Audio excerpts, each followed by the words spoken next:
काय हा वेडेपण आहे? या टोपल्या घेऊन आम्ही शहरात जायचं का? अविनाश रागातच म्हणाला. तसे त्याचे सासरे केविलवाण्या स्वरात बोलू लागले. जावई बापू, ही आपली परंपरा आहे. पोर सासरी निघाली की तिला शिदोरी द्यावी लागते. या तुम्हासनी समद बाजारात इकतही घेता येते. परतीच्या आईना आणि भनीबाळींनी रातीला जागरण करून बनवली. नाही म्हणू नका. सासऱ्यांचे शब्द ऐकताच अविनाश बाहेर जाऊन आपल्या आलिशान मोटारीत बसला. प्रियानेही आपल्या आईवडिलांच्या पायाला स्पर्श करत गळ्यात पडून थोडं मन हलकं केलं आणि मोटारीत जाऊन बसली. आज ती सासरी निघाली होती. डोंगराळ भाग असलेलं प्रियाचं माहेर एक छोटंसं खेडं असलं तरी तिच्या वडिलांना मोठा मान सन्मान होता. शिक्षण पूर्ण झाले आणि चांगलं स्थळ चालून आलं. अविनाश तिच्यापेक्षा 10 ते 12 वर्षांनी मोठा होता, पण घर, गाडी, बंगला, खूप मोठे लोक म्हणून मोठ्या आनंदानं तिचं लग्न लावून दिलं. जून महिन्यातील मृग नक्षत्राचे ढग पावसाच्या सहस्त्रधारांचा वर्षाव करत होते. डोंगर दऱ्यातून खळखळणारे छोटे छोटे झरे, हिरवीगार वनराई, दाट उंच उंच झाडे, त्यातच डोंगरावर उतरलेला एखादा पांढरा शुभ्र मेघ वाऱ्याच्या संत झोक्यासोबत हळूहळू पुढे सरकायचा. त्या धुक्यातून वाट काढत त्यांची मोटार खाली उताराला आली. तसे एखाद्या तुडुंब भरून वाहणाऱ्या ओढ्याजवळ उभ्या बाबळीच्या काटेरी झाडावर वाऱ्याच्या झोक्यासोबत हेलकावे घेणारी पक्ष्यांची गवताच्या काड्या विणून तयार केलेली छोटी छोटी फिक्कट पिवळ्या रंगाची घरटी आणि त्यातूनच आपले भिजलेले पंख झाडून पुन्हा भरारी घेणारे रंगबिरंगी पक्षी. आपल्या माहेरचा नेहमी डोळ्यासमोरचा हा निसर्ग आज तिच्यासाठी परका झाला होता. माहेरच्या या आठवणी मनात साठवत तिचा प्रवास सुरू झाला. शहरात पोहोचले तेव्हा रात्र पडू लागली होती, पण पावसाचा जोर कायम होता. गजबजलेल्या शहरातून त्यांची गाडी पुढे जात होती तशी प्रिया उंच उंच इमारती पाहत मनातून उमलून जायची. थोड्या वेळात त्यांची गाडी शहराच्या गर्दीपासून थोडं दूर काही अंतरावर असलेल्या एका आलिशान बंगल्याजवळ येऊन थांबली. तसे एक वयस्कर माणसाने त्यांच्या बंगल्याचे गेट उघडले. बंगला खूपच मोठा होता. भव्य, आलिशान असे बंगल्याचे रूप न्याहाळत गाडीतून खाली उतरली. तोच बंगल्याच्या वरील एका खिडकीतून कोणीतरी पडदा किंचितसा बाजूला करून किलकिल्या नजरेने पाहत असल्याचं दिसलं. त्यांच्याकडे पाहून थोडी हसली आणि अविनाशच्या मागे चालू लागली. अविनाशने दरवाजेचे लॉक उघडायला किल्ली काढली तशी प्रिया दचकली. तिच्या मनात एक विचार चमकून गेला. बाहेर तर कुलूप लावले आहे, मग आत खिडकीतून कोण पाहत होतं? पण त्याकडे दुर्लक्ष करत ती आत गेली. बंगला आतून खूप प्रशस्त होता. जिन्याच्या पायऱ्या चढत अविनाश बोलू लागला. तू थकली असशील, फ्रेश हो, मी थोडं बाहेर जाऊन येतो, मग जेवायला बाहेर जाऊ. तिला बेडरूम दाखवून अविनाश बाहेर पडला. साहित्य तसेच ठेवून ती बेडवर तशीच आडवी झाली. प्रवासाचा खूप थकवा आला होता. डोळं बंद करताच थोडी दचकून उठली आणि पुन्हा तोच विचार पुन्हा मनात आला. कोण होतं उभं त्या खिडकीत? आपली मान वळवून डावीकडे पाहिलं तर खिडकीवर लावलेला पडदा हलक्या हवेने बाजूला व्हायचा आणि त्यातून बाहेर कोसळणाऱ्या पावसासोबत वाऱ्याने झोके घेणारी बागेतील नारळाची झाडे दिसली. तशी ती उठली आणि समोरच्या त्या खिडकीजवळ जात पडदा बाजूला केला. खिडकीवरील काचेचा दरवाजा किंचित उघडून बाहेर पाहू लागली. दूरवर रस्त्याच्या दुतर्फा खांबावरील दिवे, त्यांच्या प्रकाशात बरसणाऱ्या पावसाच्या धारा दिसत होत्या. वाऱ्याच्या झोक्याबरोबरच पावसाचे थेंब आत शिरताच तिने खिडकी बंद केली आणि मागे फिरली आणि दचकून जागेवरच उभी राहिली. मनात तोच विचार आला आणि मागे पाहिलं. ही तीच खिडकी होती जिच्यामधून तिला मगाशी कोणीतरी पाहत असल्याचं दिसलं. तशीच ती पुन्हा त्या खिडकीजवळ गेली आणि खाली पाहू लागली. तोच तिला बंगल्याच्या डाव्या बाजूला अंधुक उजेडात एक छोटं नारळाचं झाड दिसलं. त्या खाली कसली तरी हालचाल जाणवत होती. प्रिया थोडं निरखून पाहू लागली.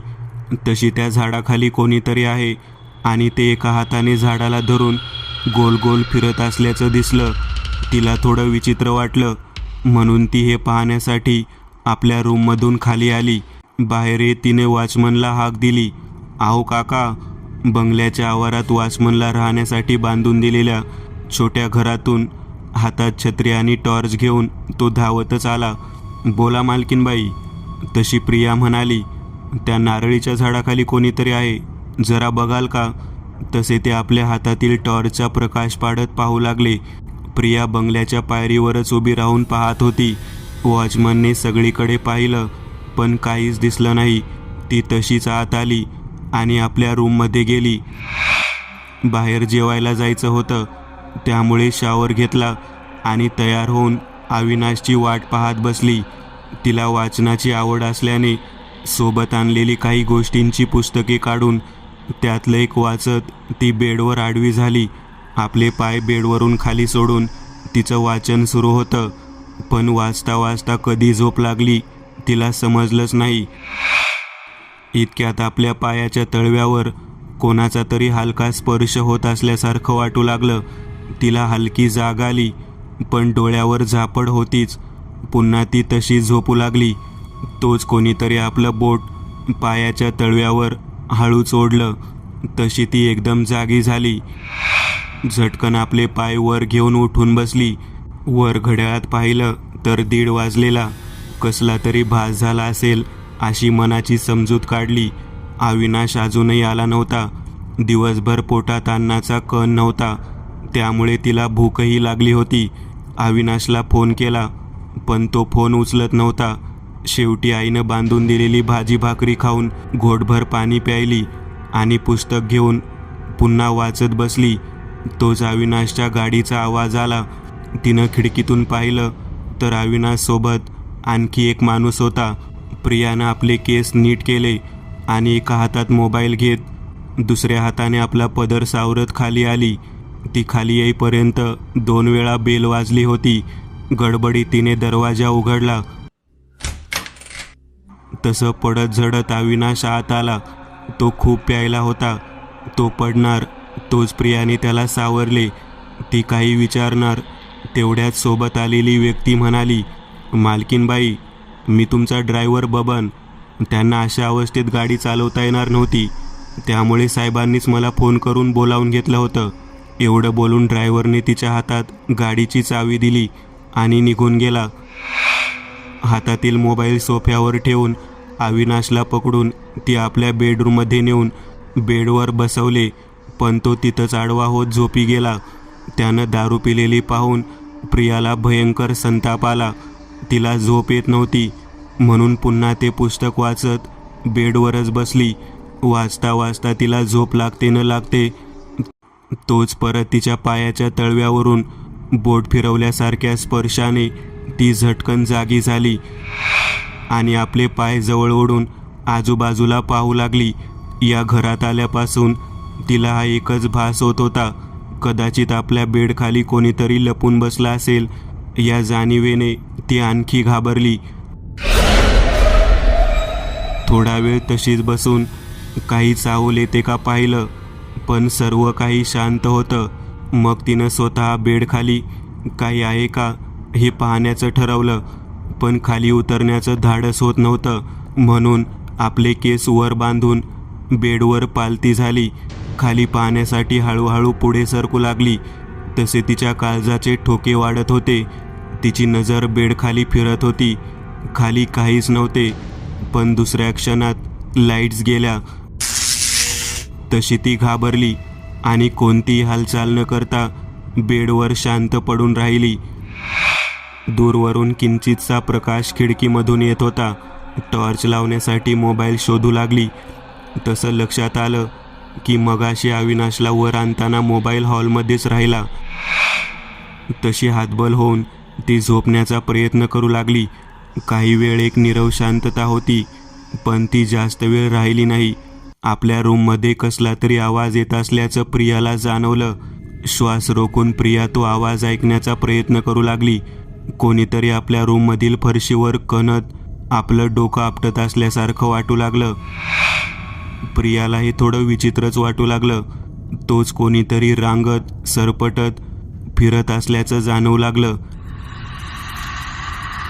ही चाहूल तिच्या बेड खालूनच येत होती, अगदी तिच्या जवळ. या आवाजानं तिच्या काळजाचं पाणी झालं. भीतीने तिला घाम फुटला होता. तिच्या रूममध्ये भयान काळोखात नीरव शांततेत कोणीतरी असह्य वेदनेने कणत रांगत सरपटत फिरत होतं. ही विचित्र चाहूल तिला प्रत्येक क्षणाला जाणवत होती आणि ते काय असेल या विचाराने भयभीत होऊन तिचा प्राण कंठाशी आला. तिने आपले डोळे गच्च मिटून घेतले आणि अविनाशचा हात घट्ट पकडून थरथर कापू लागली. हवेत गारवा असला तरीही भीतीने तिला घाम फुटला होता. इतक्यात तिला जाणवलं की कोणीतरी आपल्या बेडवर चढण्याचा प्रयत्न करतंय. आता मात्र हे तिच्या सहनशक्ती पलीकडचं होतं. भीतीने काळजाचे वाढणारे ठोके तिला स्पष्ट ऐकू येत होते. जोरात ओरडावं असं वाटलं, पण दुसऱ्या क्षणाला आपल्या एका हाताने आपलं तोंड दाबून धरलं. पण भीतीने तिच्या डोळ्यातून पाणी येऊ लागलं. प्रिया आता भीतीने थरथर कापत होती. थोडं धाडस करून तिनं आपले डोळे किंचित उघडून पाहू लागली. तसं खिडकीतून आत येणाऱ्या थोड्या प्रकाशात तिला आपल्या बेडवर एक बुटकी काळी आकृती दिसली. आपल्या लालसर किलकिल्या नजरेने ती आकृती एकटक प्रियाकडे पाहत होती. ते भीषण दृश्य पाहून तिच्या अंगावर सरकन काटा येऊ लागला आणि दुसऱ्याच क्षणाला त्या आकृतीच्या मागून आणखी एक पांढरट आकृती सरकत बाजूला झाली.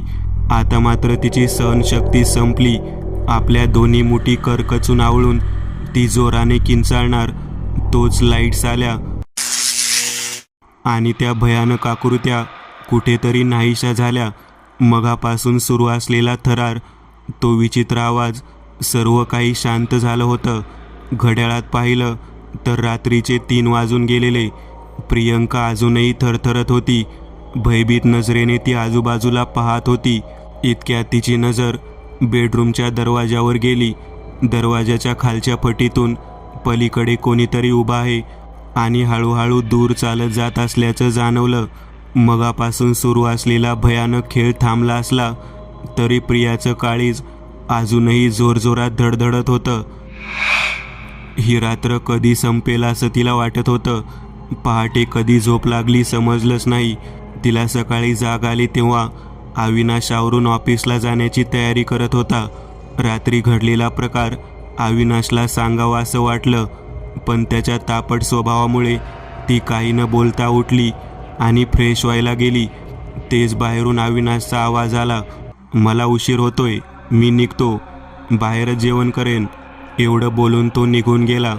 फ्रेश होऊन तिनं आपल्या आईला फोन केला. फोन तिच्या बहिणीनं उचलला. हॅलो ताई, कशी आहेस ग? वैशू, आईकडे फोन दे. प्रियाचा आवाज खूप जड वाटत होता. वैशालीने पण लगेच आईकडे फोन दिला. तसं प्रियानं रात्री घडलेला भयंकर प्रकार आईला सांगितला. ती खूपच घाबरली होती. बोलता बोलता तिच्या अंगावर शहारा यायचा. तिचं बोलणं ऐकून आई लगेच गावातील देवळात गेली. देवळातील पुजाऱ्यानं सारं काही ऐकलं आणि गंभीर मुद्रेने देवीच्या पायाला स्पर्श करून अंगाऱ्याची पुडी आणि लाल धागा देत म्हणाले, पोरी, ज्या घरात तू मुलगी दिलीस त्या घरावर मृत्यूची काळी सावली दिसते ग. हे लवकरात लवकर तुझ्या पोरीला दे आणि सावध राहायला सांग. आता आईच तिचं रक्षण करेल. प्रियाच्या वडिलाचं तिच्यावर खूप प्रेम. पुजाऱ्यांचं बोलणं ऐकताच त्यांना आपल्या मुलीची काळजी वाटू लागली. त्यांनी तो धागा आणि अंगारा घेतला. क्षणाचाही विलंब न करता दोघे एसटीने लेकीच्या घरी निघाले. इकडे प्रियाला एवढ्या मोठ्या घरात कोंडल्यासारखं होऊ लागलं, पण आपले वडील येत आहेत हे समजताच तिला बरं वाटलं. बाहेर पावसाची उघडझाप चालूच होती. थोड्या वेळात धुणं भांडी करणारी बाई आली. तसं तिला थोडं बरं वाटलं. काही जास्त न बोलता तिनं आपलं काम केलं आणि निघूनही गेली. तशी पुन्हा तिला एकांताची भीती वाटू लागली. रात्री घडलेल्या जागरणाने आता दिवसा तिच्या डोळ्यावर झोपड येत होती. हॉलमधील सोफ्यावर बसल्या बसल्याच तिला डोळा लागला आणि पुन्हा तेच घडले. पण यावेळी तिला आपल्या पायाजवळच ती काळी कुट्ट बुटकी आकृती बसल्यासारखं दिसलं. त्या आकृतीने जोरात आपले नख तिच्या पायाच्या तळव्यावर ओढले. तशी झटकन प्रियाने आपले पाय जवळ ओढून जागी झाली, पण कोणीच नव्हतं. ते स्वप्न तिला पुन्हा दिसले. तशी अस्वस्थ झाली. इतक्या दरवाजाची बेल वाजली. आपले आई बाबा आले असतील म्हणून ती घाईघाईत दरवाजाकडे गेली आणि खरंच तिचे आई बाबा आलेले. आईला बघताच तिला भरून आलं. त्यांना घेऊन प्रिया आत आली. तोच तिची आई म्हणाली, पियू, फरशीवरील लाल डाग कसले ग? तसं तिने खाली पाहिलं तर खरंच लाल रंगाचे, पण एकाच पायाचे ठसे उठले होते. ते पाहून तिच्या काळजाचा थरकाप उडाला. चेहऱ्यावर एकदम भीती दाटली आणि थरथरत्या आवाजात ती म्हणाली, हे शक्य नाही. मी स्वप्न पाहिलं होतं. एवढं बोलून ती खुर्चीवर बसली आणि पायाच्या तळव्याकडे पाहिलं. तसे तिचे डोळेच पांढरे झाले. एखादी काच पायात घुसावी तसे पायात भेग पडली होती आणि एकसारखं त्यातून रक्त वाहत होतं. आई, मला स्वप्न. तिच्या थरथरत्या ओठातून एवढे शब्द निघाले आणि बेशुद्ध झाली. काही वेळा ती जागी झाली तेव्हा ती आपल्या बेडवर होती, पायाला पट्टी बांधलेली. तर आई वडील बाजूलाच बसलेले आणि अविनाश मोबाईलवर कोणाशी तरी बोलत होता. शुद्धीवर येताच ती आईच्या गळ्यात पडून रडू लागली. अविनाश काळजीने म्हणाला, कसं झालं हे? स्वतःला सांभाळून काम करायचं ना. प्रियाच्या वडिलांनी सोबत आणलेला देवीचा अंगारा आणि लाल धागा आपल्या लेकीला बांधू लागले. तसा अविनाश रागातच म्हणाला, ते आधी काढून टाका. या घरात असल्या खुलचट गोष्टीवर कोणी विश्वास ठेवत नाही. जावयाचे शब्द कानावर पडताच तिच्या वडिलांना भयंकर राग आला. तरी स्वतःला सावरत ते म्हणाले, जावई बापू, तुमच्याकडं सगळं काही आहे. एक बायको मेली तर दुसरी मिळेल, पण आमच्या मुलगीचं काही बरं वाईट झालं तर रक्ताचं पाणी करून फुलासारखं मुलीला वाढवणाऱ्या ह्या बापाच्या काळजाचं काय होईल हे तुम्हाला नाही कळायचं. सासऱ्याच्या या उत्तरानं अविनाश गप्पच झाला. त्यांनी धागा बांधला आणि त्या दिवशी घरीच राहिले. दुसऱ्या दिवशी प्रियाचे आई वडील मुलीचा आणि जावयाचा निरोप घेऊन परतले. या घटनेला आता 3-4 महिने उलटून गेले असतील. दोघांचा संसार सुखात चालला होता. आता तिला कसलाच भास होत नव्हता आणि ती गरोदर होती. गौरी गणपतीच्या सणासाठी ती आता माहेरी आलेली. घरात सगळे आनंदी होते, पण ही एका भयान वादळापूर्वीची शांतता होती. गौरी गणपतीच्या सणात आपल्या मैत्रिणीसोबत 4 दिवस घालवून ती आज सासरी निघाली. आईने तिला ग्रामदेवतेच्या पायावर डोकं ठेवून आशीर्वाद घ्यायला सांगितलं. तशी प्रिया देवळात गेली, देवीच्या पाया पडली आणि देवळातील गुरुवाच्या पाया पडून आशीर्वाद घेतला. तसे गुरव शांतपणे म्हणाले, पोरी, लग्नानंतर ज्या विचित्र घटना तुझ्या आयुष्यात घडल्या त्या मी दिलेल्या धाग्याने बंद झाल्या नाहीत. त्या घटना पुढे तुझ्या आयुष्यात येणाऱ्या एका भयान वादळाचे सूचक होते. प्रिया थोडी घाबरली आणि साडीचा पदर सावरत हात जोडून त्यांच्या समोर बसली. तसे आपले डोळे बंद करून मंत्र पुटपुटत गुरुवानी खाडकन डोळे उघडले आणि म्हणाले, तुला अशा ताकदीचा सामना करायचा आहे जिला तिन्ही लोकातील कोणताच ईश्वर आजवर पराभूत करू शकला नाही आणि पराभूत करूही शकत नाही. जगातला कोणताही मांत्रिक तांत्रिक तुला मदत करून त्या शक्तीला संपवण्या इतपत सिद्ध नाही. या युद्धासाठी नियतीनं तुझीच निवड का केली हे त्या नियतीलाच माहिती. देवीचा आशीर्वाद तुझ्या सोबत आहे. आणखी एक गोष्ट, मृत्यूचा तांडव खूप आधी सुरू झालाय. प्रियाचा भयभीत चेहरा पाहून गुरव पुन्हा आवाज चढवून मोठ्याने म्हणाले, पोरी, घाबरू नकोस. तुझ्यात हिंमत आहे. निसर्गाचा नियम आहे. युद्ध त्यांच्यावरच लादली जातात ज्यांच्यात लढण्याची हिंमत असते. स्त्री ही आदिशक्ती आहे आणि त्यामुळेच या युद्धासाठी एका स्त्रीची निवड झाली. प्रियाला गुरुवानी सांगितलेलं कोडं उलगडलं नव्हतं, पण येणाऱ्या प्रसंगासाठी तिनं आपलं मन घट्ट करत पुन्हा मागे वळून देवळातील देवीच्या मूर्तीकडे पाहून मनापासून आशीर्वाद मागितला आणि सासरी निघाली. त्या दोघांचा संसार छान चालला होता. अविनाशचा स्वभाव तापट होता, पण ती समजून घेऊ लागली. काही दिवसातच ती गुरुवानी सांगितलेलं सारं विसरून आपल्या संसारात रमली. तिला 4था महिना सुरू झाला आणि एरवी तापट स्वभावाचा अविनाश देखील आता तिची काळजी घेऊ लागला. एक दिवस ते प्रिया आणि तिच्या पोटातील बाळ सुखरूप आहे का याचं चेकअप करून घरी परतले. प्रिया आनंदी असली तरी अविनाशचा चेहरा मात्र काळजीने व्यापला होता. तो प्रियाला काहीतरी सांगण्याचा प्रयत्न करत होता, पण धाडस होत नव्हतं. जेवण करून दोघे आपल्या बेडरूममध्ये गेले.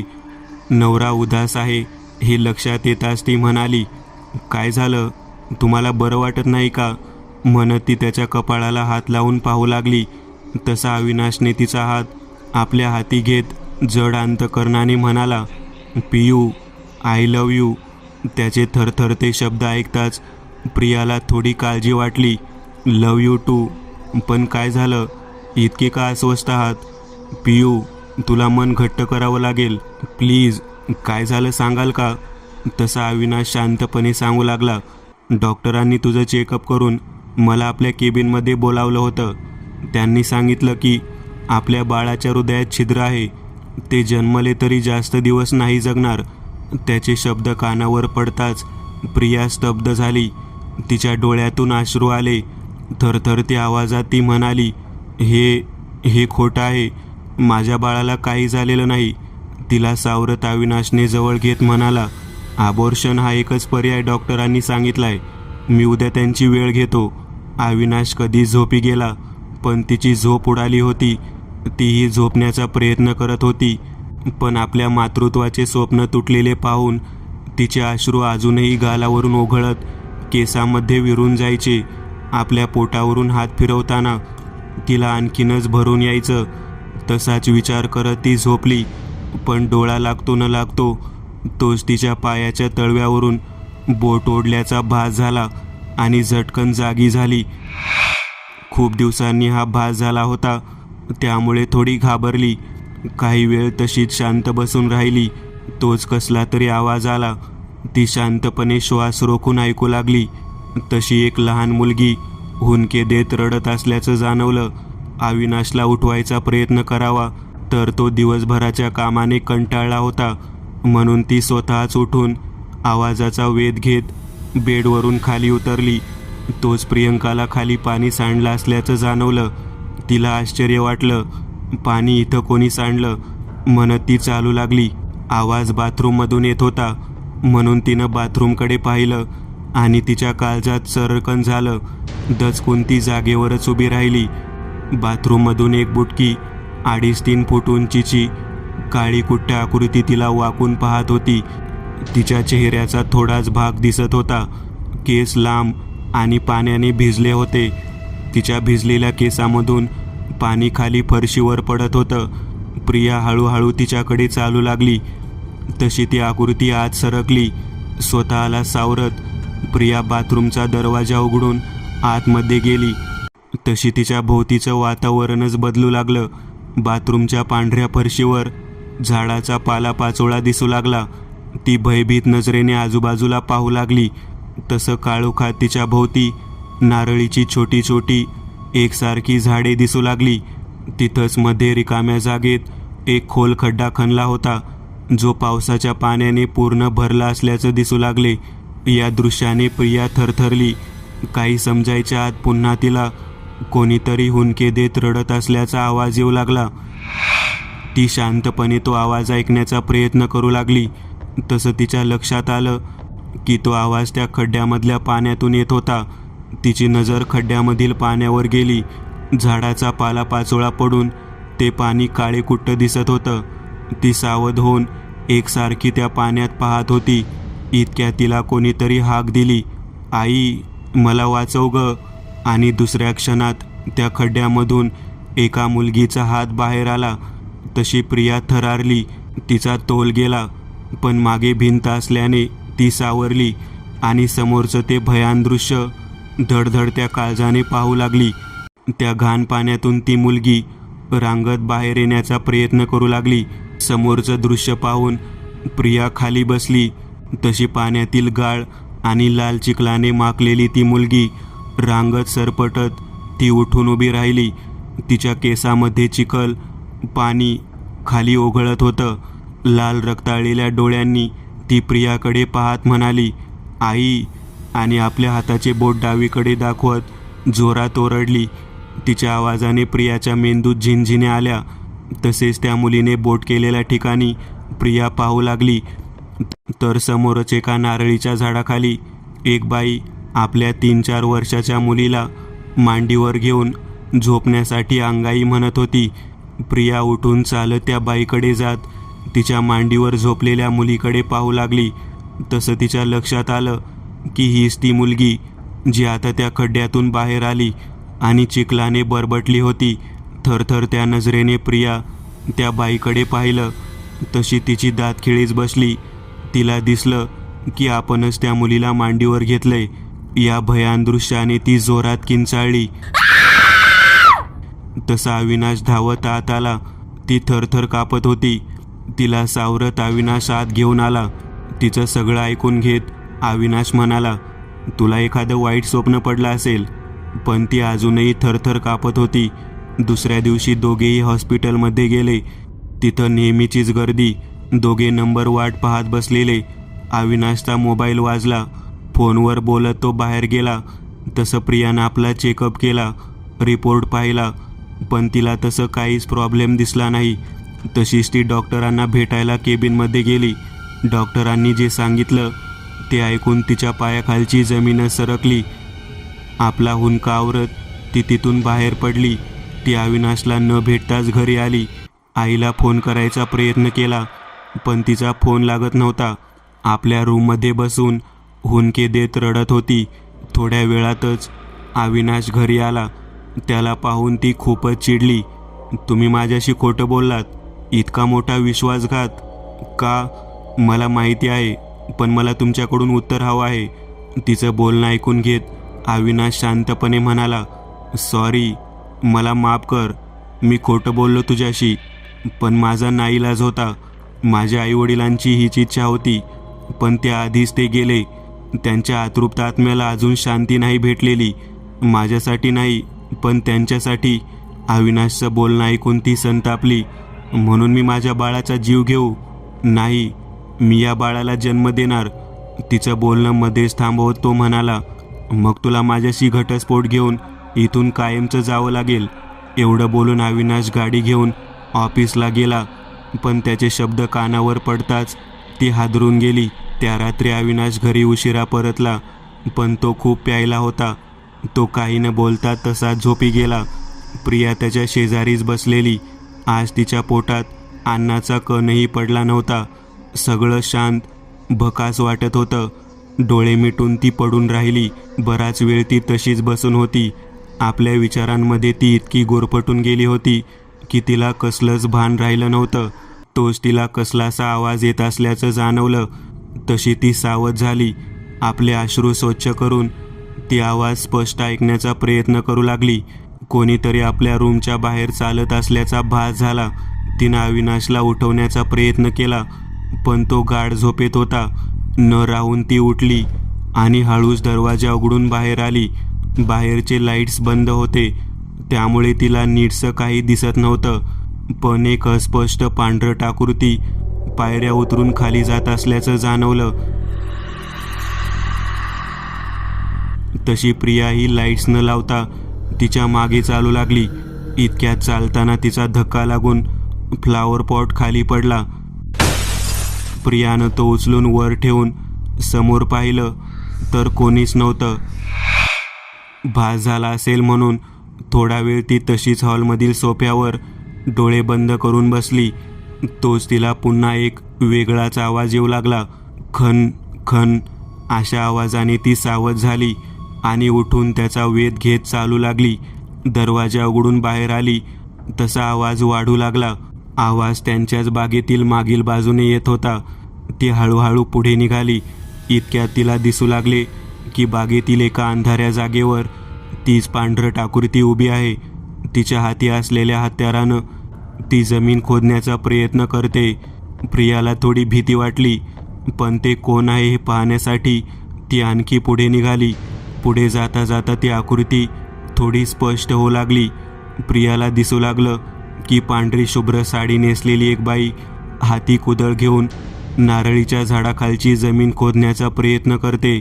तिच्या लांबसडक केसांनी तिचा चेहरा पूर्ण झाकला गेलाय.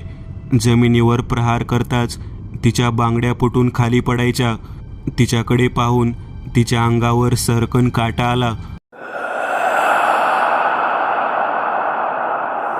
प्रियाची चाहूल लागताच त्या स्त्रीने जोरात हातातील कुदळ जमिनीत घुसवली आणि खाली वाकून आपली मान तिरकी करत प्रियाकडे पाहू लागली. तिच्याकडे पाहताच भीतीने प्रियाचे डोळे पांढरे झाले. खाली वाकल्याने तिचे मोकळे केस तोंडावर आले होते. तिचे पांढरे कपाळ आणि डोळ्यांच्या रिकाम्या काळ्या कुट्ट खोबण्या पाहताच प्रिया जोरात ओरडण्याचा प्रयत्न करू लागली, पण तिच्या तोंडातून फक्त आवाज बाहेर येत होती. तिला ओरडताही येत नव्हतं. ती स्त्री हातातील कुदळ सोडून सरळ उभी राहत वर तिच्या बंगल्याच्या त्या खिडकीकडे पाहू लागली. तसं प्रियानेही वर पाहिलं आणि तिच्या काळजाचा थरकाप उडाला, कारण तिच्या समोर उभी तशी स्त्री वरून तिच्या बेडरूमच्या खिडकीतून रखरखत्या नजरेने पाहत होती. काय चाललंय हे समजण्यापलीकडचं होतं. प्रियाचं लक्ष पुन्हा समोर उभ्या त्या बाईकडे गेले. तसा तिचा अर्धा केसामधून उघडा चेहरा क्रूर आणि विद्रूप होत असल्यासारखं वाटू लागलं. अचानक तिचा आवाज घोगरा झाला. आपल्या डोळ्याच्या रिकाम्या खोबण्या आणखी मोठ्या करत ती प्रियाकडे पाहू लागली. तसा प्रियाचा प्राण कंठाशी आला.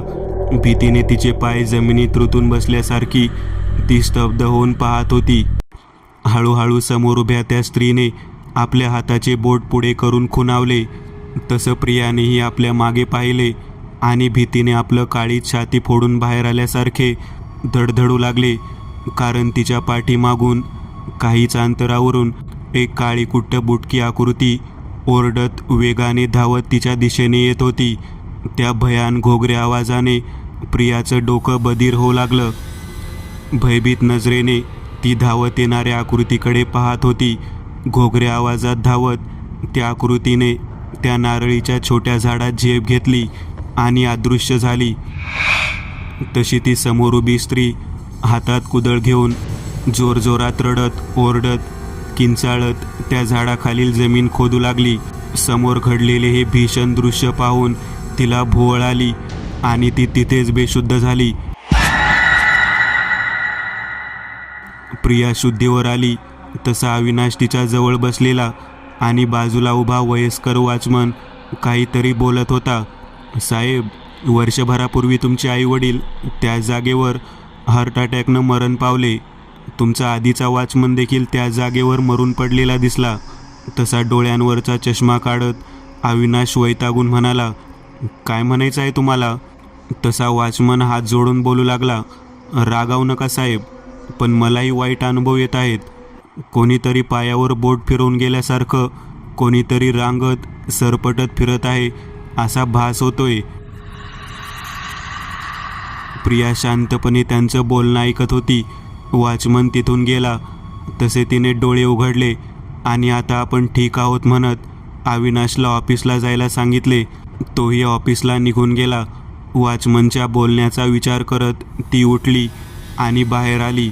वॉचमन बंगल्याच्या आवारातील स्वच्छता करत बसलेला. त्याच्या जवळ जात ती म्हणाली, काका, कधीपासून तुम्हाला ही विचित्र भास होत आहेत? तसा तो म्हणाला, मालकीनबाई, तुमचं लग्न व्हायच्या वर्षभर आधी मी राहायला आलो तेव्हापासून कधीतरी हे भास होतात. प्रिया पुन्हा प्रश्न विचारला, आणि अविनाशचे आई वडील कसे वारले? म्हणत ती बंगल्याच्या पायरीवर बसली. तसे ते म्हणाले, ते नारळीचं छोटं झाड अपशकुनी आहे. सगळ्यात आधी तुमच्या सासूबाई वारल्या. त्या झाडाखाली त्या मरून पडलेल्या दिसल्या. डॉक्टरांनी तपासून सांगितलं की त्यांना हार्ट अटॅक आला होता. त्या कशाला तरी खूप घाबरल्या होत्या. त्यांच्या हृदयाच्या शिरा आतून फुटून रक्तस्राव झालेला. प्रिया शांतपणे ऐकत होती. खाली जमिनीवर बसत वॉचमन पुढे म्हणाला, कोणीतरी सांगितलं की हे पिशाच्याचं काम आहे, पण साहेबांनी विश्वास ठेवला नाही आणि त्याचा आधीचा वॉचमनही अगदी तसाच मेला. त्याचं बोलणं ऐकत प्रिया मनात म्हणाली, इतकी भयंकर घटना इथं घडली आणि मला कोणीच सांगितलं नाही. आपल्या डोक्यावर बांधलेल्या कापडाने तोंड पुसत वॉचमन पुढं म्हणाला, मालकीनबाई, तुमच्या सासऱ्यांनी मोठा पुजारी आणला, खूप मोठा यज्ञ घातला त्याने, लाखाच्या वर पैसे नेले, खूप मांत्रिक तांत्रिक केले, सर्व काही केले. त्या मांत्रिक लोकांनी पण खूप बुडवले यांना. प्रत्येकजण येऊन म्हणायचा, माझ्या ताकदीने तो आत्मा नष्ट केला, निश्चिंत राहा. आणि काही दिवसातच साहेबांचे वडीलही अशाच एका भयानक मरणाने गेले. प्रियाने आश्चर्याने विचारलं, काका, इतक्या भयानक गोष्टी घडल्या हे ऐकलं असताना तरी तुम्ही इथं काम करायला तयार कसे झालात? त्यावर तो हसून म्हणाला, पोरी, तू माझ्या लेकीसारखी ग. एकच मुलगा मला, लगीन केलं. त्यांना माझी अडचण व्हायला लागली म्हणून त्यांनी बाहेर काढायच्या आत कुठेतरी 4 घासासाठी काम करून जीव जगायचा. कसलीच भीती नाही बघ. त्यांचं बोलणं ऐकून प्रिया शांतपणे आत गेली. तिला गावच्या गुरुवांनी सांगितलेले शब्द आठवले. तुला अशा ताकदीचा सामना करायचा आहे जिला तिन्ही लोकातील कोणताच ईश्वर आजवर पराभूत करू शकला नाही आणि पराभूत करूही शकत नाही. जगातला कोणताही मांत्रिक तांत्रिक तुला मदत करून त्या शक्तीला संपवण्या इतपत सिद्ध नाही. देवीचा आशीर्वाद तुझ्या सोबत आहे. काही वेळात वॉचमन आत येऊन म्हणाला, मालकीनबाई, माझी नातले आजारी आहे, तिला बघायला जावं लागल. प्रिया काही पैसे देणार? तोच वॉचमन म्हणाला, पैसे आहेत मालकीनबाई, लागले तर सांगेन. त्याच्याकडे पाहत प्रिया 100 रुपयाची नोट देत म्हणाली, हे घ्या, माझ्याकडून तिला खाऊ घेऊन द्या. वॉचमन निघून गेला तशी प्रिया पुन्हा आपल्या विचारात गुरफटली. रहस्याचा उलगडा करण्यासाठी प्रिया अविनाशची वाट पाहत बसलेली. अविनाश नेहमीप्रमाणे पिऊन रात्री उशीर आला तशी प्रिया त्याला या घटनाबद्दल विचारू लागली. पण पुन्हा अबॉर्शन न करण्यावरून दोघांमध्ये खूप मोठं भांडण झालं. अविनाशच्या डोळ्यात क्रौर्य दाटलं होतं. त्याने प्रियावर हात उचलला, पण प्रिया काहीच ऐकण्याच्या मनस्थितीत नव्हती. तिनं स्पष्ट सांगितलं, वाटेल ते झालं तरी मी या मुलाला जन्म देणारच. तिचं बोलणं ऐकून अविनाशच्या तळपायाची आग मस्तकात शिरली. तिला फरफटत एका आडगळीच्या खोलीत कोंडून घालत म्हणाला, मला कोणाचा नकार ऐकायची सवय नाही. एवढं बोलून तो आपल्या रूममध्ये दारू पीत बसला. एकामागून एक पेक पोटात ढकलत होता आणि संतापाने प्रियाला शिव्याही हासडत होता. आता नशेने नजर अंधुक होत चालली. तोच त्याला एक पांढरी आकृती त्याच्यापासून काही अंतरावर उभी दिसली. दारूच्या नशेत जड जिभेने आडखळत तो बोलू लागला, प्रिया, तू परत इथं कशी आलीस? तू तशी ऐकणार नाहीस. त्याने कमरेचा बेड काढत उठला तशी ती आकृती चालू लागली. तसेच बडबडत अविनाशने तिच्या मागे चालायला सुरुवात केली. ती आकृती तशी जिन्यावरून उतरून खाली निघाली. तसा अविनाशही पडत धडपडत तिला शिवीगाळ करत चालू लागला. इकडे आडगळीच्या खोलीत बंद प्रिया तशीच त्या रूमचे दार बडवून तिथून बाहेर काढण्यासाठी अविनाशला विनवणी करत होती. शेवटी थकून रडत त्या खोलीत बसली होती. तिची नजर त्या खोलीला निहाळू लागली. बाजूला एक जुने लाकडी कपाट, एक टेबलवरील पंखा, मोडलेल्या खुर्च्या, टेबल, एक खराब सोफा. तिनं थोडं निरखून पाहिलं तर त्या सोफ्याखाली एक छोटी बाहुली पडलेली दिसली. त्या बाहुलीवर लालसर डाग दिसले. तिनं पाहिलं तर ते कोणाचं तरी सुकलेलं रक्त होतं. प्रियाला थोडं आश्चर्य वाटलं. तशी ती त्या खोलीची झडती घेऊ लागली. तोच त्या लाकडी कपाटाखाली तिला एक वही पडली असल्यासारखी वाटली. तिचा हात खाली जात नव्हता. तसा तिनं लाकडी खुर्चीचा पाय तुटलेला भाग उपसून काढला आणि ती वही बाहेर काढली. ती कोणाची तरी डायरी होती. प्रियानं डायरी झाडली तसा एक फोटो खाली पडला. त्यात एक खूपच देखणी स्त्री आणि एक छोटी मुलगी होती. डायरीची पाने पलटत प्रिया वाचू लागली. आज अविनाश खूप आनंदी होते. मला दिवस गेले हे समजताच म्हणाले की अश्विनी, मुलगाच हवा मला. मी त्यांचं बोलणं मनावर घेतलं नाही. ते माझी काळजी घेऊ लागलेत. प्रियाला वाचून धक्काच बसला. अविनाशचं आधीच लग्न झालेलं. भरल्या डोळ्यांनी ती पाने पलटत वाचू लागली. तसं एक एक गूढ उकलू लागले. मला आज खूप वाईट वाटलं. माझ्या बाळाच्या हृदयाला छिद्र आहे म्हणून रिपोर्ट आलाय, असं अविनाशने सांगितलं. ते माझ्याशी खोटं बोलले. माझं बाळ व्यवस्थित आहे, पण मुलगी आहे म्हणून अविनाश आणि त्याच्या घरच्यांना ते नको झाले, पण मी तिला जन्म देणारच. त्यांनी मला घराबाहेर काढली. प्रिया एक एक पान पलटत होती, तसं एक एक गूढ उकलत होतं. माझं पहिलं बाळंतपण माहेरी झाले, पण माझ्या माहेरचे सर्वच खूप उदास आहेत. मुलगी झाली म्हणून नाही, तर मला सासरच्यांनी घरातून बाहेर काढली म्हणून, इस्टेटीत वाटणी द्यावी लागेल म्हणून. सासरच्यांनी मला आणि माझ्या लेकीला पुन्हा घरात घेतली, पण कोणी माझ्याशी बोलत नाही. सासरच्यांनी तिचं नाव नकुशा ठेवलंय, कारण ती यांना नकोशी झाली आहे. घरातील नोकरांना काढून टाकले. मला सर्व कामे करावी लागतात. आज माझी मुलगी भुकेने व्याकुळ होऊन रडत होती, पण त्यांनी मला तिला दूधही पाजू दिलं नाही. आज नकुशाचा पहिला वाढदिवस, पण साजरा करणं खूप लांबची गोष्ट. तिला तिच्या बाबाने किंवा आजी आजोबाने साधं विषही केलं नाही. प्रिया तशीच पान पलटत राहिली. आज माझ्या मुलीच्या तोंडातून पहिला शब्द बाहेर पडला, आणि तोही बाबा. माझी मुलगी 3 वर्षाची झाली आणि मला पुन्हा दिवस गेलेत. आज अविनाशनं दुपारी नकुशाला खूप मारलं. ते घरी बेडवर आराम करत होते आणि नकुशानं गमतीनं पायाच्या तळव्यावर बोट फिरवून पळून गेली. त्यांना खूप राग आला. रागाच्या भरात त्यांनी माझ्या पोरीला जनावरासारखं मारलं. माझं बाळ रडत रडत माझ्या मांडीवरच झोपलं. आज तिचा 3रा वाढदिवस, पण तिची तब्येत बरी नाही. तिचं अंग कालपासून तापाने भासते, पण कोणालाच तिची पर्वा नाही. बाहेर जोराचा पाऊस पडतोय. डॉक्टरांचा फोन लागत नाही. तापाने ती झोपेत बडबडत आपल्या बाबांचीच आठवण काढते. तिच्या डोळ्यातून अश्रू येत आहेत. वाचता वाचता प्रियाचेही डोळे पाणावले. आज 3 दिवस नकुशाच्या अंगात ताप आहे. अविनाश घरी येताच त्याला बोलले, पण मी अबॉर्शनसाठी नकार दिल्याने त्याने मला चामड्याच्या बेल्टने खूप मारले. त्या आवाजाने नकुशा जागी झाली आणि रडतच माझ्या आडवी आली आणि त्याच्यासमोर हात जोडून उभी राहत म्हणाली, बाबा, आईला मालू नका हो. पण त्याने तिला जोरात धक्का दिला. तशी ती बेडच्या कोपऱ्यावर आपटली. तिच्या डोक्यावर खोल जखम झाली. खूप रक्त येत होतं. ती तशीच उठली आणि आपल्या आजी आजोबांना बोलावण्यासाठी धावत बाहेर गेली, पण तिचा पाय घसरला आणि जिन्याच्या पायऱ्यावरून खाली पडली. तिचे आजी आजोबा समोर होते, पण कोणीच तिला उचललं नाही.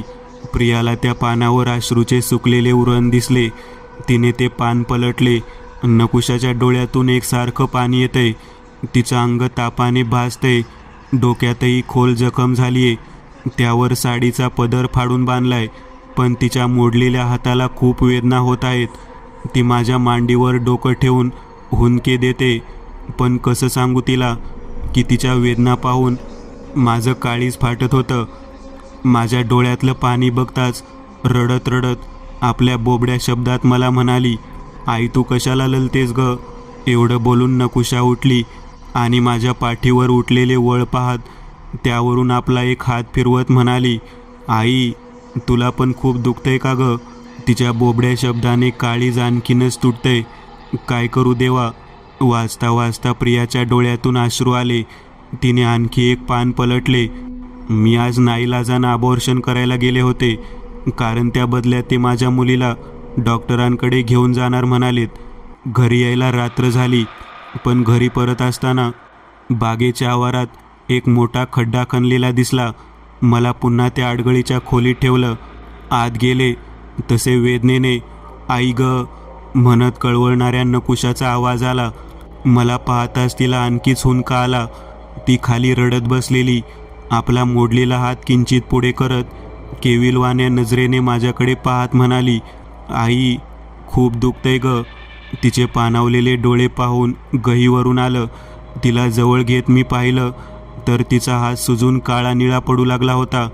3 वर्षाच्या माझ्या मुलीच्या इवल्याशा जीवाला किती ह्या यातना. आज पहिल्यांदा वाटलं की का जन्म दिला असेल तिला. तिची अवस्था पाहून हुंदका आवरणं कठीण झालं होतं. मी मदतीसाठी जोरजोरात दरवाजा वाजवून अविनाशला बोलवू लागले. तो गाढ झोपेतून उठून आला. खूप राग आला होता त्याला. मी त्याच्या पायावर डोकं ठेवून नकुशाला दवाखान्यात नेण्यासाठी विनवणी करू लागले, पण त्याने मला पुन्हा बेदम मारला. माझं ओरडणं बंद करण्यासाठी माझे हातपाय बांधून तोंडावर पट्टी बांधली. माझं ओरडणं शांत झालं. तसा तो नकुशाकडे वळला. प्रियाने आपल्या डोळ्यात आलेले अश्रू स्वच्छ करत पान उलटले. हे पान सुकलेल्या अश्रूंनी जड झाले होते. कदाचित आपल्या काळजातील एक एक शब्द जसाच्या तसा तिनं उतरवला होता. तो नकुशाजवळ गेला. तशी माझी मुलगी त्याचा एक हात पकडून हुंदके देत त्याला म्हणाली, बाबा, ओ बाबा, आईला शोला हो. मला डॉक्टर अंकलकडे नका नेऊ, पण आईला शोला. माझा हात आता बला झाला. माझा हात आता नाही दुखत. नकुशाचं बोलणं ऐकत तो खाली बसत म्हणाला, आता हात नाही दुखत. असं म्हणत त्याने नकुशाचा मोडलेला हात आपल्या हातात घेत जोरात दाबला. तशी माझी मुलगी जीवाच्या आकंताने कळवळली. ढसाढसा रडता रडता केविलवाने नजरेने आपल्या बाबाकडे पाहत ती बोबड्या शब्दात म्हणाली, बाबा, ओ बाबा, तसं कळू नका हो. खूप दुखतंय. मी पलत कधी कधी तुम्हाला त्रास देणार नाही. तिच्या डोळ्यातून उघळणारे अश्रू तिच्या इवल्याशा जीवाला होणाऱ्या यातना सांगत होते. प्रियाला हुंदका आवरणं कठीण झालं. आपले अश्रू पुसत ती पुन्हा वाचू लागली. अविनाशने तिचा मोडलेला हात आणखी जोरात दाबला.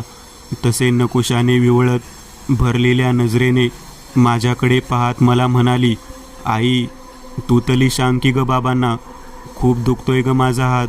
तिच्या डोळ्यातल्या यातना पाहवत नव्हत्या. मीही रडत होते. माझे हातपाय बांधल्याने उठताही येत नव्हतं.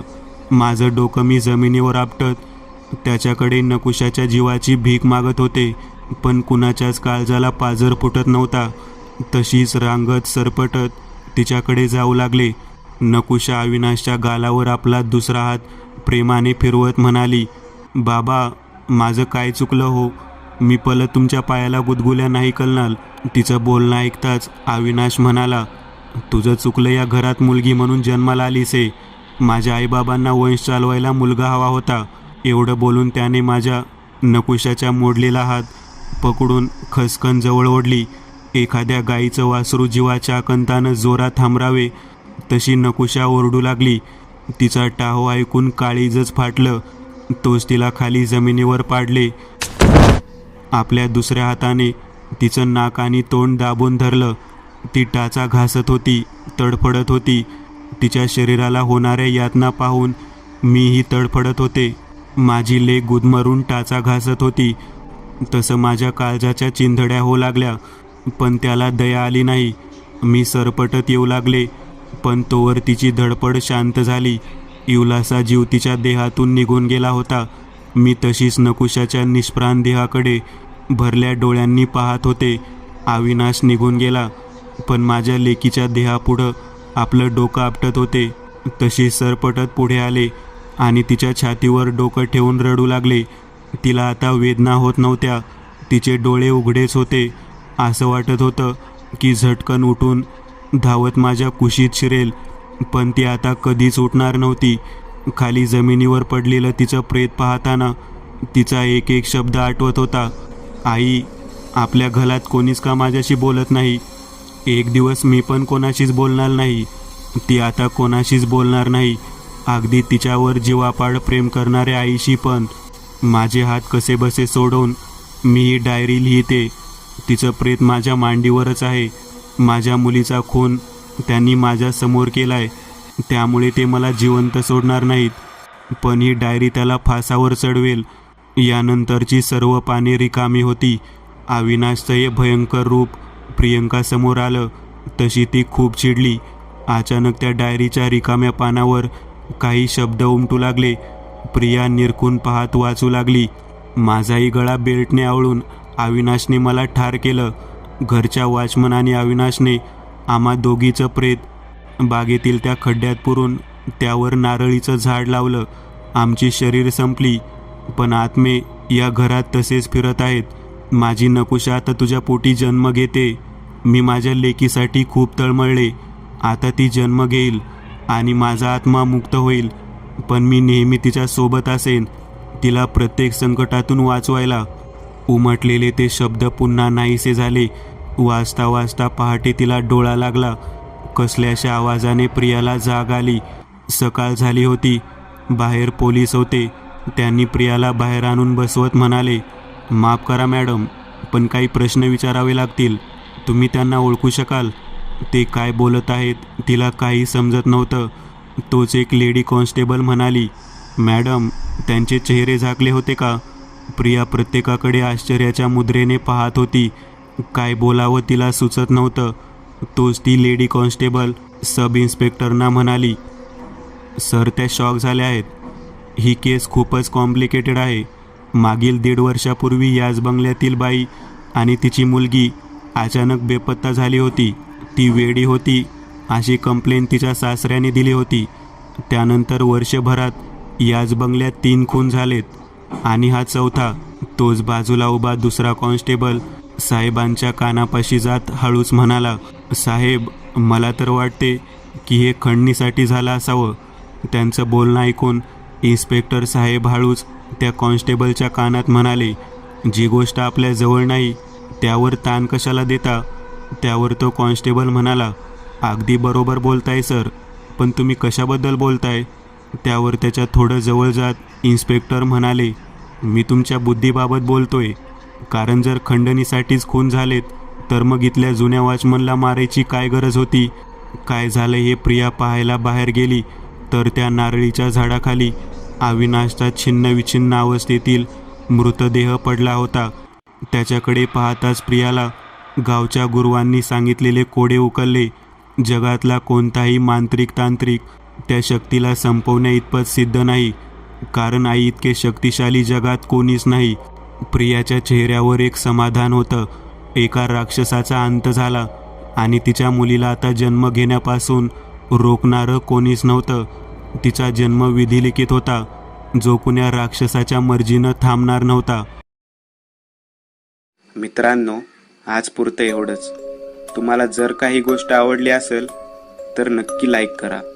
तुमच्यापैकी बरेचसे जण व्हिडिओ लाईक न करताच पळून जातात, पण हा जर व्हिडिओ तुम्ही लाईक केला तर मला जरा बरं वाटेल आणि असेच भारी भारी व्हिडिओ बनवायची माझ्यात एनर्जी येईल. त्यामुळे नक्की लाईक करा. आणि अजूनही कोणी या चॅनलला सबस्क्राईब केलेलं नसाल तर लगेच सबस्क्राईब करून टाका. आणि बाजूची घंटी ती मात्र दाबायला विसरू नका. देवाची घंटी आहे ती. चला तर मग पुन्हा भेटूया अशीच एक आगळी वेगळी गोष्ट घेऊन पुढच्या